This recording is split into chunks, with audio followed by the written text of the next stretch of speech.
Minister for Home Affairs and Law K. Shanmugam stated on March 31st that Singapore's constitution allows nominated members of parliament to resign and subsequently join political parties to contest in elections.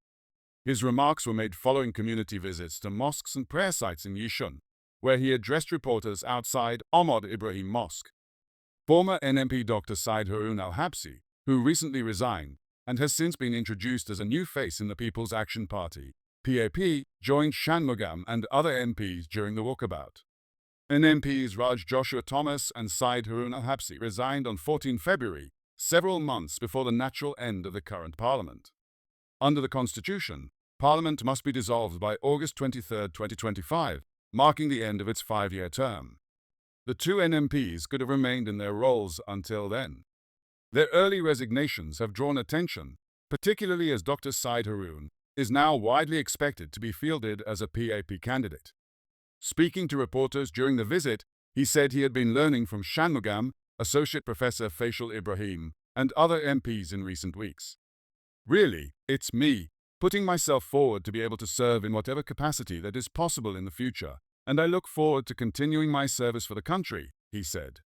Raj Joshua Thomas has not been formally introduced, but speculation remains over whether he will also contest the next general election. He has, however, confirmed to Mothership that he has applied for membership with the PAP. When asked if he was prepared to run, he said he was prepared to answer the call if needed, whether that meant contesting in the upcoming election or contributing in another capacity.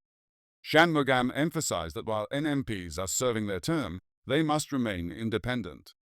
Parliament has got to choose men and women of character and who carry themselves properly, he said. I think, if you look at the constitutional documents and the constitution itself, and I still remember it because I took part in the debate, and I think I'm only one of two persons still in Parliament, the other being SM Lee Hsien Loong, who in Parliament during the debate and saw the bill going through and becoming legislation and the constitution. I spoke in support of the bill. I thought that it was a good idea to bring in more voices into Parliament, and I strongly supported it.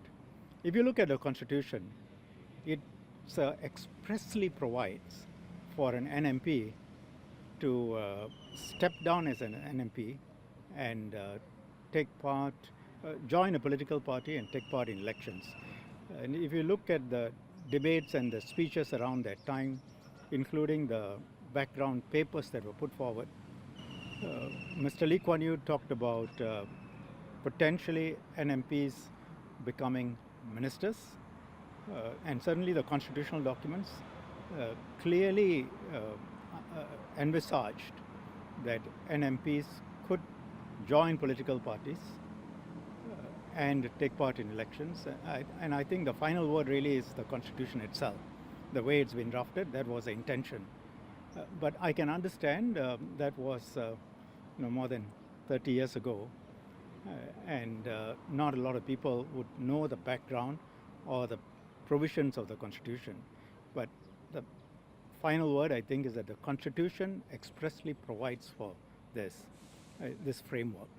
But we must make sure, of course, that while they are NMPs, they are independent, and Parliament has got to choose men and women of character and who carry themselves properly, and that's important.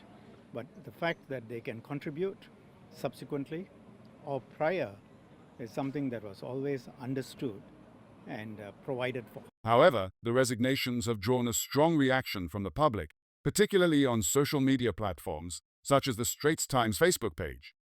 Hundreds of commenters criticized the move, calling it a betrayal of the nonpartisan spirit that underpins the NMP role. Some accused the PAP of bending the rules to serve its political goals.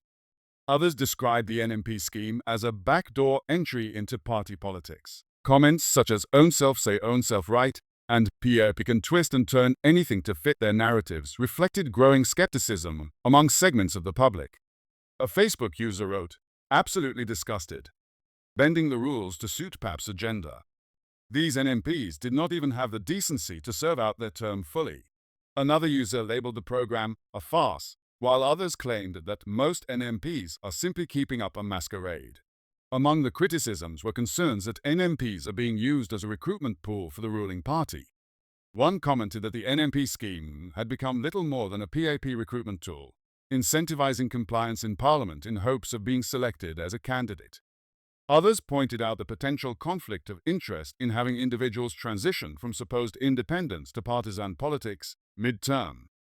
It's not the legality, it's the purported independence of the NMP scheme, wrote one Facebook user. There were, however, a few voices defending the constitutional framework. Some argued that allowing NMPs to enter politics encourages broader participation and civic engagement. A user stated that such resignations reflect a deeper commitment to direct political representation and governance. Minister of State Mohammed Faisal Ibrahim, also a Nay Soon GRC MP, was notably absent during the visit and had recently been spotted at events in Marine Parade, prompting speculation about a shift in candidacy.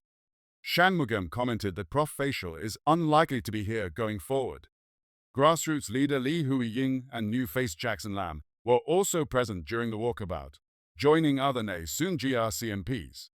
Shanmugam said that whoever is eventually fielded must be able to serve the residents well.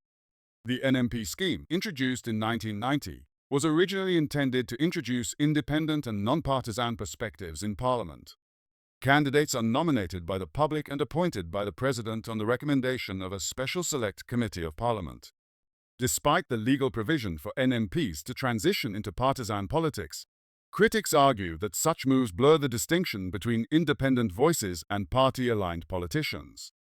This backlash illustrates the gap between constitutional legality and public sentiment, as questions grow around the effectiveness and integrity of the NMP scheme in its current form.